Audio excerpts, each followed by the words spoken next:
Updates చూద్దాం. Social media ఇప్పుడు anti social మీడియాగా తయారైందని మాజీ ఉపరాష్ట్రపతి వెంకయ్యనాయుడు అన్నారు. దగ్గుబాటి వెంకటేశ్వరరావు రచించిన ప్రపంచ చరిత్ర పుస్తకావిష్కరణలో ఈ వ్యాఖ్యలు చేశారు. సోషల్ మీడియాను ఎంత మంచిగా వాడితే అంత మంచిదని, లేకుంటే తీవ్ర పరిణామాలు ఉంటాయని హెచ్చరించారు. ఎప్పుడో పెట్టిన పోస్టులకు ఇప్పుడు కొంతమంది ఇబ్బంది పడుతున్నారని పరోక్షంగా ఆంధ్రప్రదేశ్లో జరుగుతున్న సంఘటనలను ప్రస్తావిస్తూ ఆయన అన్నారు.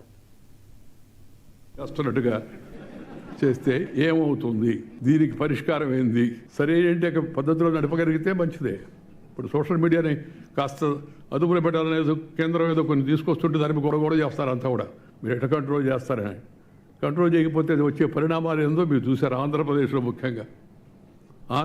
ముఖ్యంగా సోషల్ మీడియాని ఎలా వాడుకునేట్టుగా చేశారు. దాని పరిణామాలు ఏమిటి, దాని పరిణామాలు ఇప్పుడు కొంతమంది అనుభవిస్తున్నారు.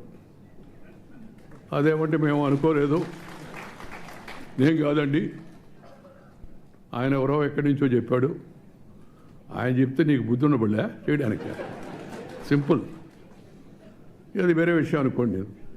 రాజకీయాల్లోకి ఆ వ్యక్తుల గురించి పోను, నేను రాజకీయాల్లో లేను నేను ఇప్పుడు, అందువల్ల నాకు దాని గురించి పెద్ద ఇదే. కానీ జరుగుతున్న విషయాలు వాటి గురించి సహజంగా ఒక బాధ్యత కలిగిన పౌరుడిగా ఆందోళనగా ఉంటుంది. ముఖ్యమైన రాజకీయ పరిపాలనా అంశాలు, సమాజాన్ని విస్తృతంగా ప్రభావితం చేసే అంశాలు మాత్రం వక్రీకరణలు, అర్ధసత్యాలు ఇప్పటికి కూడా కనబడుతున్నాయి. సోషల్ మీడియా మొదట్లో చాలా పాజిటివ్గా ఉండేది.